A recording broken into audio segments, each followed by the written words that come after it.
কিন্তু আমি হাসতে পারছি না কেন?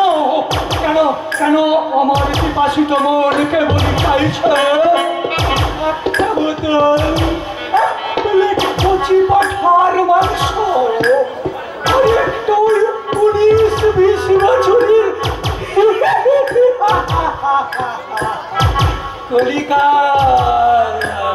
কালটা যেমনই হোক, আমার আত্মার চাহিদা আজকে রাত্রে আমাকে মেটাতেই হবে।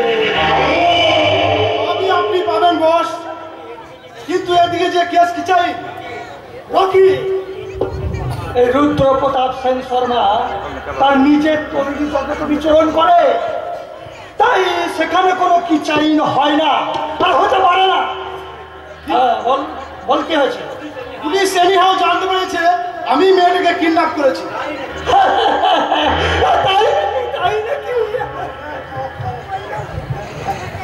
তাই নাকি? তা এত আমার কি আছে? পুলিশরা কি ওই ধর্ষণ করে না? আপনি কি বলছেন বস? বলছি সেই নধর হরিণীটা এখন কোথায় রে রকি? আপনার বাগান বাড়িতে। আর বিশাল এতক্ষণে হয়তো ওই রূপসী রূপ সমুদ্রে সাঁতার কাটছে। তোরা কি করেছিস? কালটা তো বেশ ভালো নয়, তবু আমি থাকতে ওই বিশালের মতন একটা পাঁচি ছেলের কাছে তুই ওই কচি মেয়েটাকে রেখে আসলি। ওসব আপনি পরে পূরণ করবেন বস, এখন আমার কি হবে তাই বলুন। পুলিশ যে আমাকে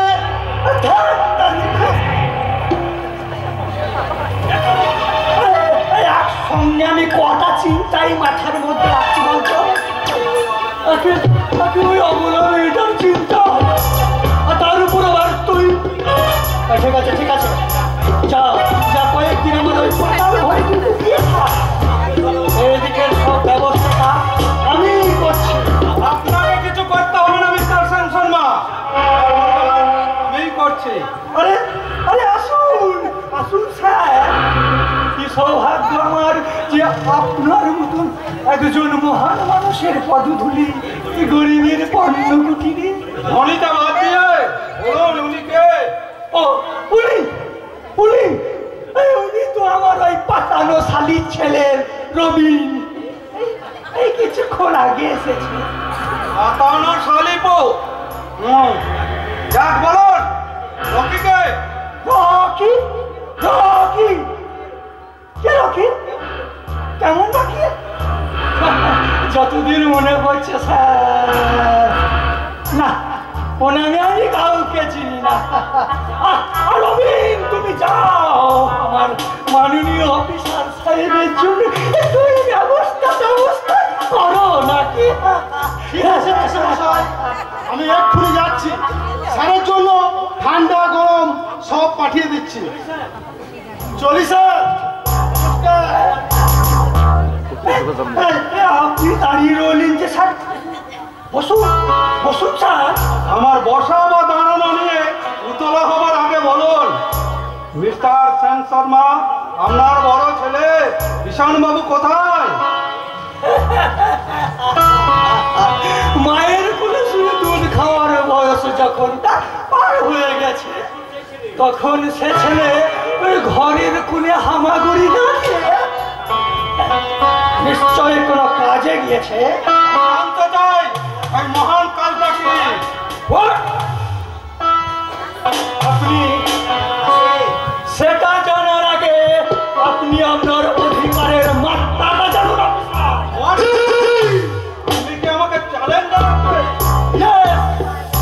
কারণ জীবন আপনার ওই জেল বানালো কয়েদি কিংবা আসামি নয়, সেই কার গতিবিধি ব্যাপারে আপনার কাছে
দাঁত আর নখ ভেঙে আমি বুঝিয়ে দেবো আমি স্বাধীন দত্ত। আমার এলাকায় বাস করবে সব আদর্শবাদী শান্তিপ্রিয় মানুষের দল, কোনো বিপদধারী জানোয়ার না।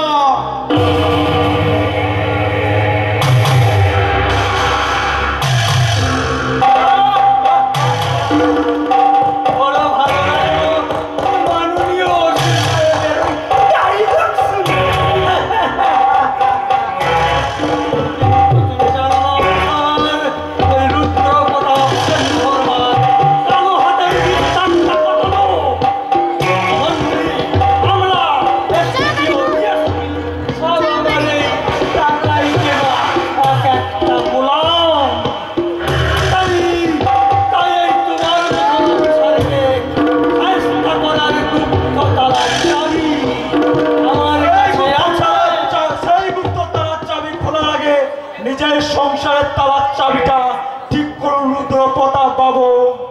কি কে তুমি? আর আমার অফিসে ঢোকার পারমিশন এবার তোমাকে কে দিয়েছে? আপনার এই কুকীর্তির আর দুর্নীতির আখড়ায় প্রবেশ করতে কোনো পারমিশন লাগে নাকি? তোমার সাহস দেখে আমি অবাক হয়ে যাচ্ছি। কে তুমি আর কি চাই তোমার বলো? আমি শ্রমিক নেতা ফুপাদারের ভাই পঙ্কজ রায়। আর কি চাই? চাই আপনার ওই বড় ছেলে বিশান সেন শর্মা, আপনারই ছেলে বিশান আপনারই লোকে পোষা গুন্ডাকে দিয়ে আমার বোনকে কিডন্যাপ করেছেন। কালি সীতামারা তুমি জায়গা পেলে না, সে আমাদের মতন এই দেবতুল্য মানুষের গায়ে কালটা দেখতে শালা আমি এখনো পাইনি রুদ্র প্রতাপ বাবু। যাবে তোমার দাদাকে ওই ধর্মঘটটা তুলে দিতে বলো, তাহলেই তোমার বোনকে তুমি ঠিক। তার মানে মানে মানে তোমার দাদা কারখানায় ধর্মঘট করে এই ঘরে মেজাজে বসে আছে, তাই তাই কোনো শ্রমিক হয়তো তোমার দাদার উপর ক্ষিপ্ত হয়ে ওই তোমার বোনকে ওই কিডন্যাপ করেছে।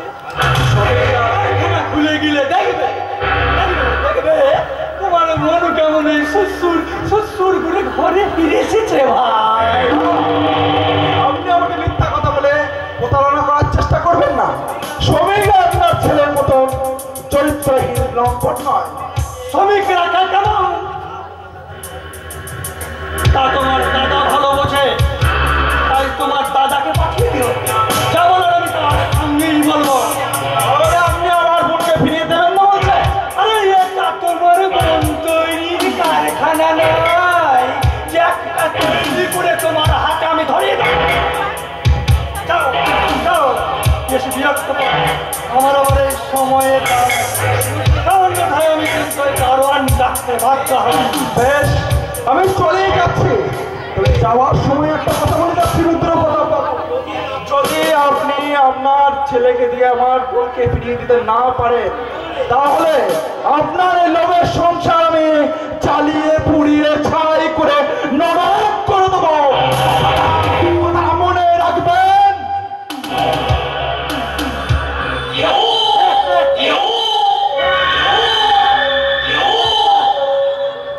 রাখে হরি তোমারে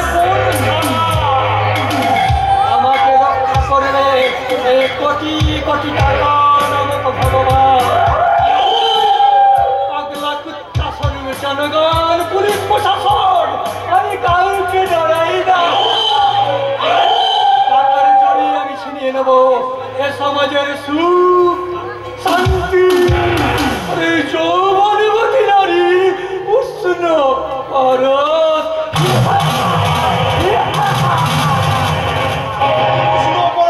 আপনি নিশ্চিন্তে গ্রহণ করতে পারেন বস, কারণ আপনার পথের বিষাক্ত কাঁটাটা আমি দাঁত দিয়ে উঠে ফেলেছি।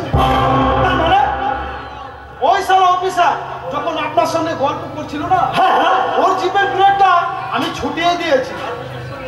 তাহলে তো কিছুক্ষণের মধ্যে ওর কাল ভোজঙ্গ গাড়ি সোজা করে মারা যাবে স্যার। রকি রকি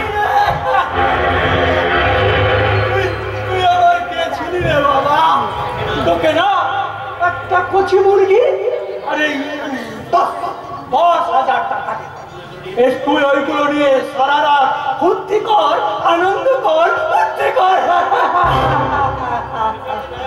সবই আপনার দয়া বস, আমি শুধু আমার কর্তব্য করেছি।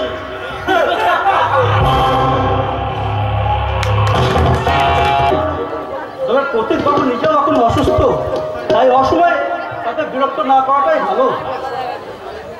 না জগন্নাথ বাবু, আমাদের রোগী এখন পুরোপুরি সুস্থ, আর কোনো অসুস্থতা আমারও নেই। এ কি আপনি এখানে? না মানে আমি কদিন ধরে এখানে আসছিল শুধুমাত্র তোমার সঙ্গে দেখা করবো বলে, কিন্তু তোমার অনুমতি পাইনি বলে। হ্যাঁ, পারমিশন না দিয়ে কাজটা আপনি ভালোই করেছেন, কারণ রোগীর অবস্থা থেকে কেউ বিদ্রুপ করুক এটা কিন্তু আমার আবার সহ্য হবে না। এটা আপনি বলতে পারলেন যে রুগীকে দেখে আমি বিদ্রুপ করব? না ভাববার কি আছে, আপনাদের অসাধ্য কিছুই নেই। টাকার জোরে আপনারা ধরাকে সরা জ্ঞান করেন, আর আপনাদের বিচারে গরিব মানুষ আর পথের কুকুর বিড়ালের মধ্যে কোনো তফাৎ নেই। একটু চুপ করুন না, আমি হাত জোর করে বলছি, দয়া করে আপনি একটু চুপ করুন। তোমরা তাহলে কথা বলো বাবা, আমি এখন আসছি। হ্যাঁ জগন্নাথ বাবু, আপনি আসুন। কয়েকদিন আপনার কাজের অনেক ক্ষতি হয়ে গেল, তার জন্য আমি আপনার কাছে ক্ষমা চাইছিলাম। ক্ষমা চাইছি। তুমি কি বলছো বাবা? উনিও পথের মানুষ আর আমিও তাই, তাই ওনাকে সাহায্য করা তো আমার কর্তব্য। জগন্নাথ বাবু, কিন্তু শিক্ষিত ভদ্র সন্তান হয়ে আজ তুমি যা করলে বাবা, তারপর সারা জীবন জগন্নাথ বাবু, বাবা জগন্নাথ সারা জীবন এই জগন্নাথ বাবু, জগন্নাথ বাবু, জগন্নাথ বাবু, যাক শুনুন, রোগী 12 নম্বর বেডে আছে, ইচ্ছলে আপনি তার সঙ্গে দেখা করে আসতে পারেন। না মানে শুনুন, বলছিলাম কি, আমি শুধু রোগী দেখতেই আসিনি, আমি এখানে বারবার এসেছি আমার সঙ্গে দেখা করে সেদিনের অপমানের প্রতিশোধ নিতে, তাই তো? নেন শুরু করুন। আচ্ছা, আপনি কি আমাকে আঘাত না করে কথা বলতে পারেন না? আমি কি কোনোভাবেই আপনার কাছে ক্ষমার যোগ্য নই? আমাকে তুমি ঘৃণা করি, ঘৃণা করি, ঘৃণা করি। আপনি আপনি একজন কুৎসিত কদর্য হন আমার নারী। আমি কুৎসিত কদর্য কিনা? নয় বলতে চান?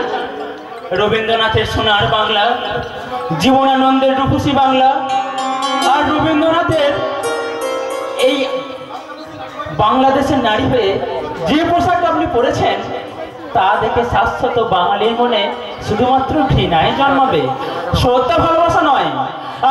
আর তাই তো আপনাদের মতো নারীদের দেখেই সেদিন রবীন্দ্রনাথ ঠাকুর লিখেছিলেন, ও আমার দেশের মাটি তোমার পরে ঠেকাই মাথা, ও আমার দেশের মাটি তোমার পরে ঠেকাই মাথা, তোমাতে বিশ্বময়ী, তোমাতে বিশ্বমায়ের আঁচল পাতা, ও আমার দেশের মাটি তোমার পরে ঠেকাই মাথা, ও আমার দেশের মাটি তোমার পরে ঠেকাই মাথা।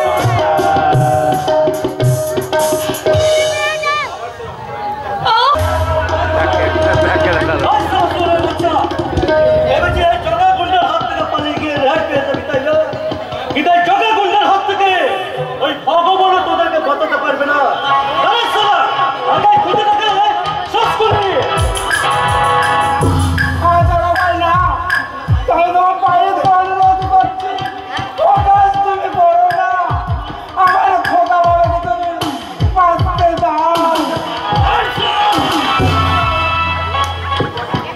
এই জগে গুন্ডা করলে দয়া আমার আমাদের কোনো বস্তু নেই। বছর কত মেয়েদের কোথায় সন্তানকে শেষ করতে না পারলে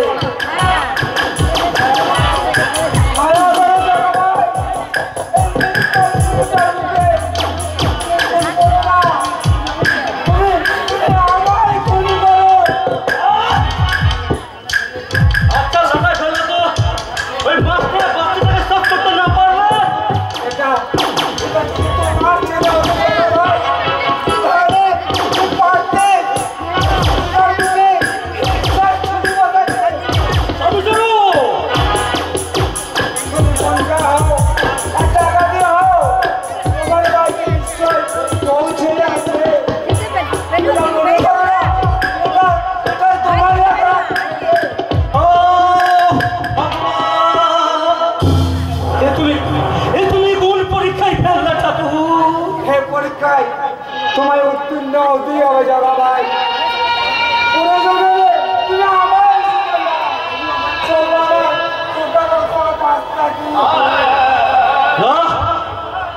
এই জগা গুন্ডার হাত থেকে যখন একবার ছুরি খসে পড়েছে তখন কারো জীবনের বিনিময় নয়, প্রয়োজন হলে সে তার নিজের জীবনের বিনিময়ে ওকে আমি বাঁচাবো।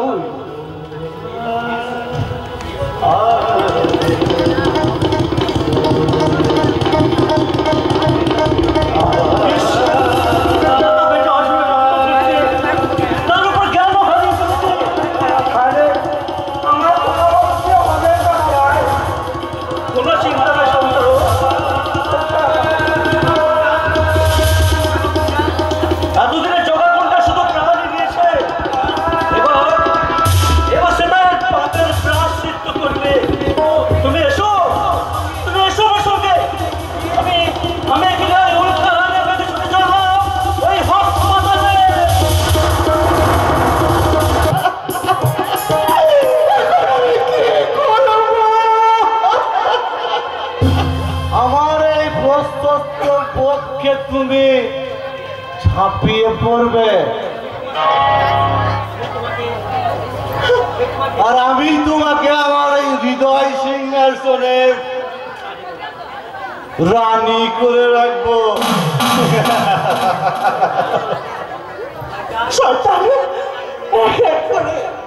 তুমি আমার সর্বস্ব লুট করে নিয়েছো। বলো বলো জানোয়ার, কি চাও তুমি আমার কাছে? কিছু চাই, কারণ তোমার ওই সবটুকু মধু যে এখনো ফোরায়নি ডার্লিং, তাই তো তোমার ওই সবটুকু মধু আমি আকন্দ ভাবে পান করতে যাই।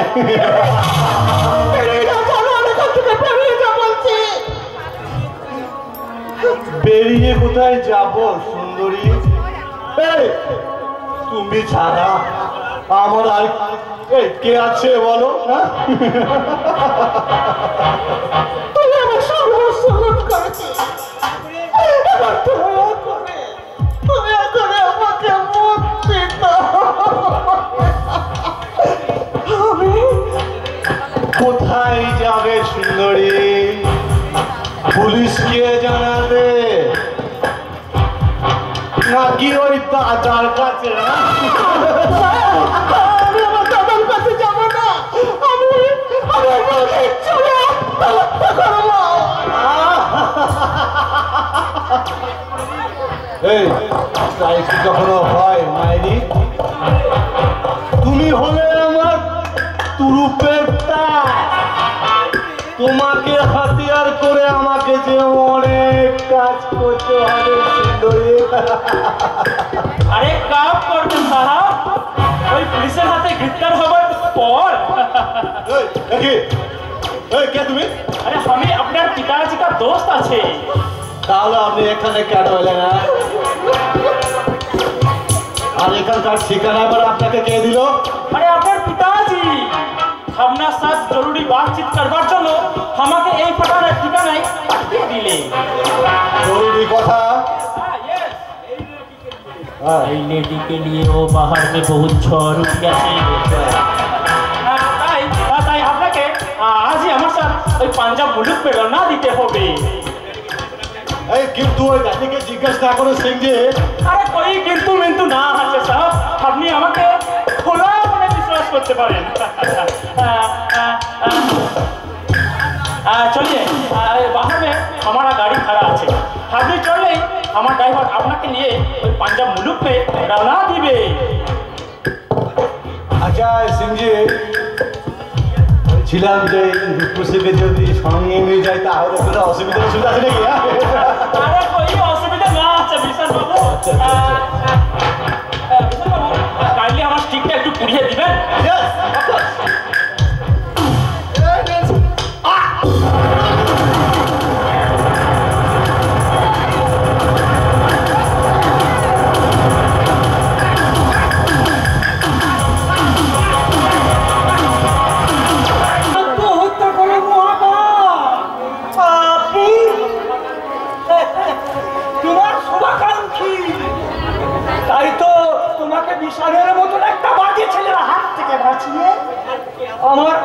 আমার বুকে আশ্রয় দেওয়ার জন্য আমি কত দূর থেকে ছুটে এসেছি।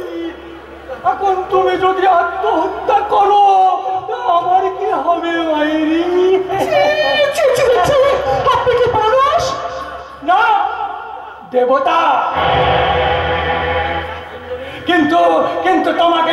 তাই সুন্দরী, তোমাকে তোমাকে না পেলে আমার মনের আকুল পিপাসা। সুন্দরী, তোমাকে যে আমার চাই।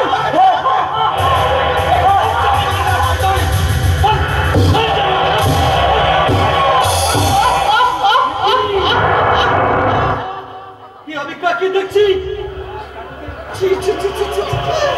যাকে আমি বাবার মতো শ্রদ্ধা করি, যাকে আমি দেবতার আসনে বসিয়েছিলাম,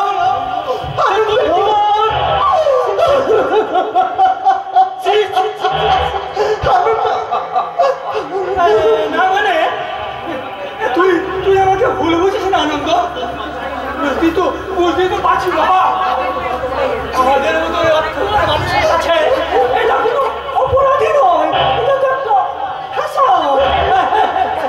বাবা তুমি নরকের শেষ ধাপে নেমে গেছো, তোমাকে বাবা বলে ডাকতে আমার ঘৃণা বোধ হচ্ছে।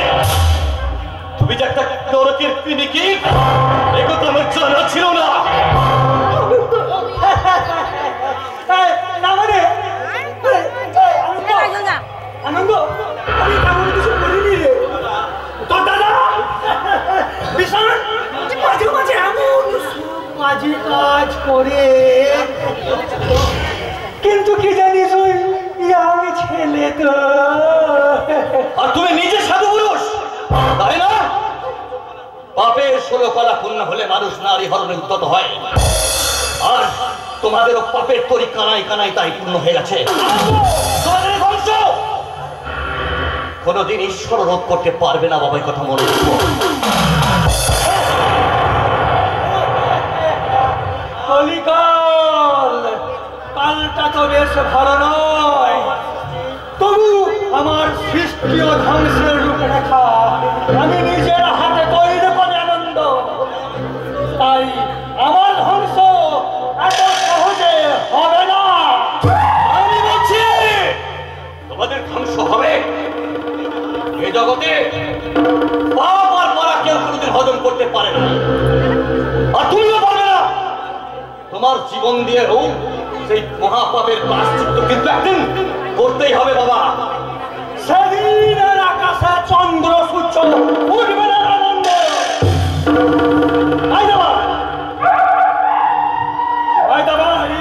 তোকে একটা কথা স্মরণ করেছি, আমার চলার পথে তুই কিন্তু বাধা দেওয়ার চেষ্টা করবি না।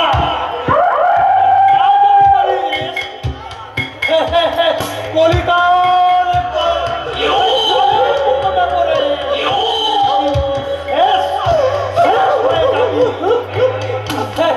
সন্তান বলে সেদিন কিন্তু তুই রেহাই পাবি না, কথাটা স্মরণে রাখিস।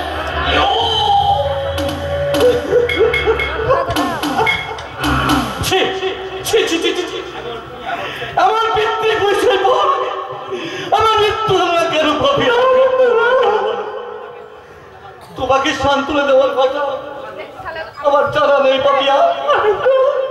এই সমাজ সংসারের বুকে আমি একটা অভিশপ্ত প্রাণী, যার সব কিছু থেকেই কিছুই নেই, যার অন্তরটা রাজা আধিরাজের মতো, কিন্তু অন্তরটা একদম সম্পূর্ণ শেষ হয়ে গেল। তুমি চুপ করো অন্তর, তুমি চুপ করো। হ্যাঁ হ্যাঁ পাপিয়া, এখন তো আমাকে চুপ করতেই হবে। আমি যে পিতৃ পরিচয়, যে বংশ পরিচয় আমি পেয়েছি, তাতে সম্পত্তি কিন্তু সমাজে মাথা তুলে দাঁড়াবার ক্ষমতা অধিকার আমার নেই পাপিয়া। ওদের জন্য তুমি নিজেকে এত ছোট করে দেখছো কেন আনন্দ?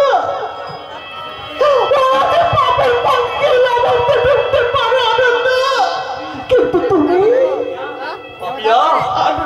আমি কেন যে কথা বলছি তা এই মুহূর্তে তোমাকে বোঝাবার আমার অবকাশ নেই পাপিয়া।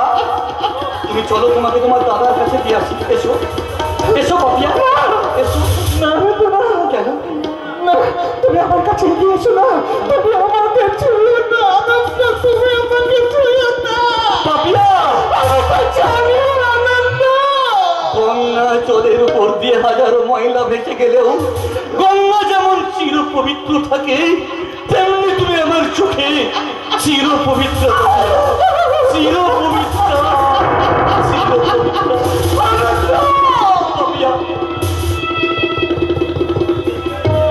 এই কথাটা আমার মনকে আমি কেমন করে বোঝাবো আনন্দ, কারণ আমি তো জানি আমি কে।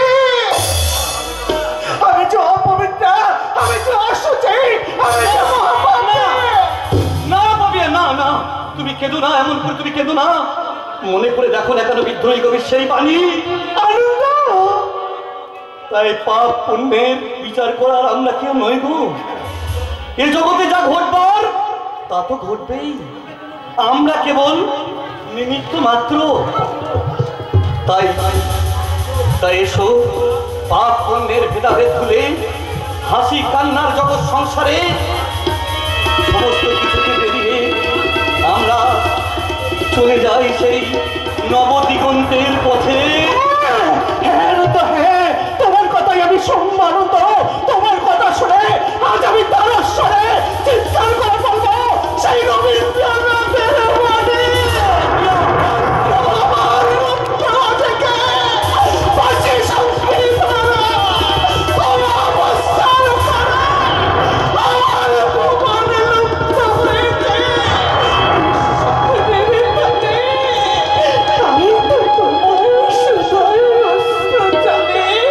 যাহারা তোমার বিষাইছে বায়ু নিবাইছে তোমার, তুমি কি তাদের করিয়ে থাকো না?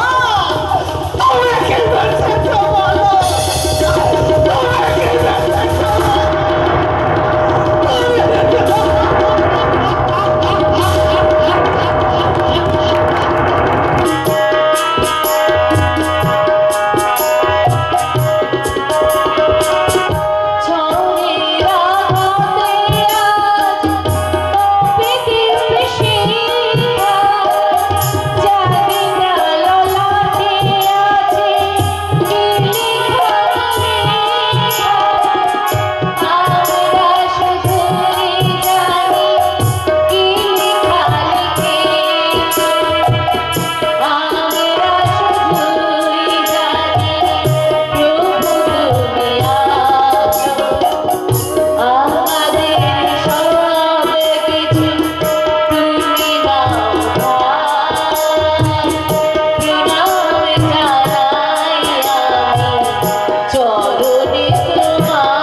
আমি চুপ করলে আপনার ওই নতুন শাড়ি পরা তো তার পুরানো হয়ে যাবে না।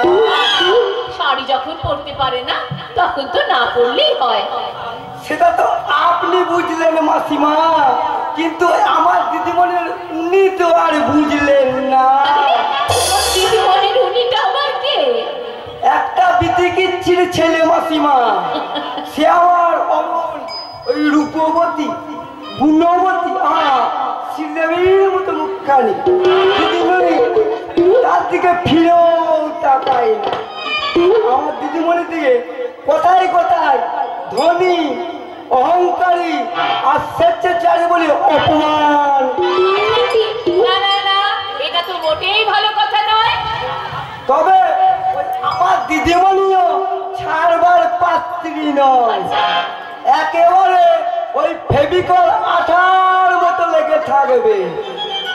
এককালে চণ্ডীদাস ওই রানীকে ছিপে গেঁথে তুলেছিল, কিন্তু এখানে আমার দিদিমণি ওই রানী হয়ে চণ্ডীদাসকে ছিপে গেঁথে তুলবে।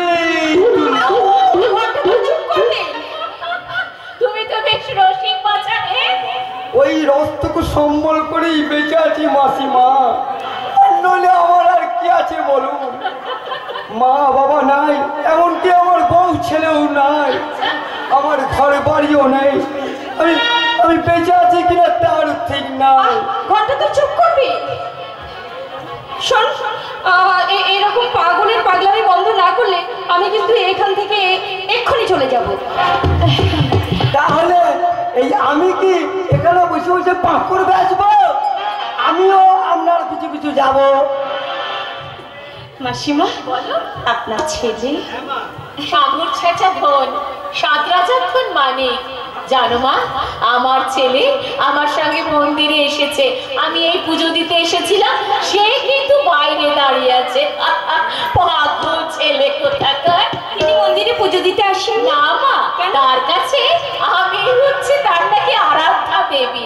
জানো মা, সে কি বলে, বাড়িতে আমার চিন্ময়ী মূর্তি থাকতে আমি মন্দিরে পাথরের মূর্তিকে পুজো করবো কেন? বলো তো, কত পাগল ছেলে আমার। দাঁড়ান মা, সেই চিন্ময়ী প্রতিমাকে আমি একটা প্রণাম করব।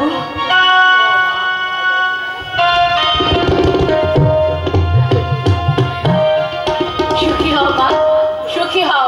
আমি তোমাকে আশীর্বাদ করছি, তোমার মনস্কামনা পূর্ণ হোক। মাগো, লক্ষ্মী হয়ে তুমি সংসারে থেকো, তাহলে দেখবে তোমার মাতৃ স্নেহের কখনো অভাব হবে না গো মা, কখনো অভাব হবে না। আচ্ছা, এবার আমি আসি মা, আসি। ঘন্টা এবার বোধহয় আমি পাগল হয়ে যাব। মাতৃস্নেহ যে এত মধুর কেন সেটা আমি আগে বুঝতে পারিনি। তোমার কথা কি বলবো দিদিমণি, ওনার কথা শুনে আমারই মনে হচ্ছে ওই বাজার থেকে কিছু ফুল কিনে এনে ওনার ছেলের পরিবর্তে ওনার ওই পা দুটো দিয়ে পুজো। মন্দিরে সে প্রতীকের দেখা আমি পাইনি ঠিকই, কিন্তু কেন জানি না মনে হচ্ছে এই মন্দিরে আসা আমার সার্থক হয়েছে। এই মন্দিরে হ্যাঁ, ইয়েস, হ্যাঁ, আমি মন্দির প্রাঙ্গণ থেকেই বলছি। হ্যাঁ হ্যাঁ, কাজটি আজই হওয়া চাই। মাত্র 50 কোটি বাচ্চা মারা ঈশ্বররা। ওকে ওকে ওকে ওকে ওকে ওকে। এ কি আপনারা এখানে? যাক, আজ তাহলে ধাক্কা লাগেনি। আজ ধাক্কা লাগলে আমি কিন্তু রাগে আপনার ওই ভালো জায়গা থেকে টাঙি।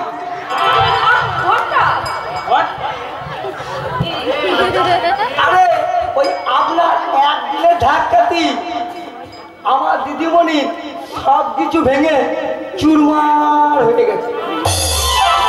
আপনি সেদিকে বেশ ভালো আদর যত্ন সহকারে রিপেয়ারিং করে দিয়েছেন। আমি ততক্ষণ ওই গাছতলায় গিয়ে গোটা গোটা ফুচকা খেয়ে আসি। হ্যাঁ, তাই কি ব্যাপার, একেবারে বিচিত্র সাজে এখানে?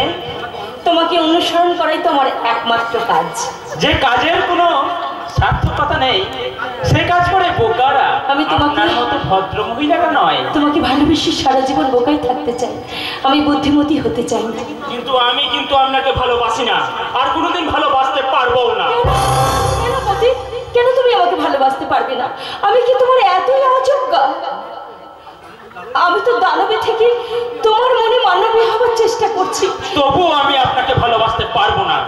কারণ কারণ কারণ আমার এই হাত পাজে এক কঠিন কর্তব্যের সোনার শিকলে বাঁধা। তোমার সেই কর্তব্য পালনে আমি কোনোদিন বাধা দেব না। শুধু তোমার ভালোবাসার চরণে আমাকে একটু সে ভিক্ষা দেবার সাধ্য আমার নেই। সে ভিক্ষা দিতে পারে একমাত্র আমার মা। হ্যাঁ, আমার হৃদয় মন্দিরের জাগ্রতা দেবী, যে দেবীর পূজায় উৎসর্গিত আমার এই দেহ মন প্রাণ। তাই তার আদেশ না হলে বেশ, আমি যাব, সেই দেবী মায়ের কাছেই আমি যাব। আমার চোখের জলে তার পা ধুয়ে দেব, তার পায়ে মাথা করে আমি রক্ত দিয়ে আমার এই সিঁথি রাঙিয়ে নেব।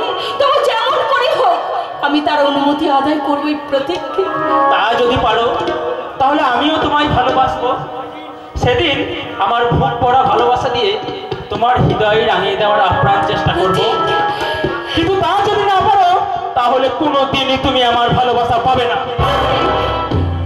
প্রতীক তার মায়ের অসম্মান, লাঞ্ছনা, সব হারানোর ব্যথা আর চোখের জলের প্রতীক। তাই তার আদেশে আমি দুর্গম গিরি লঙ্ঘন করতে পারি, হাসতে হাসতে প্রজ্বলিত অগ্নিকুণ্ডে প্রবেশ করতে পারি, আর তার আদেশে আমি সহসাগর সমুদ্রের অতল জলেও ঝাঁপ দিতে পারি। কিন্তু তার আদেশ না হলে আপনার মতো সুন্দরী নারীকে নিয়ে ওই স্বর্গে গিয়েও সুখের নির্বাচনা করতে চাই না।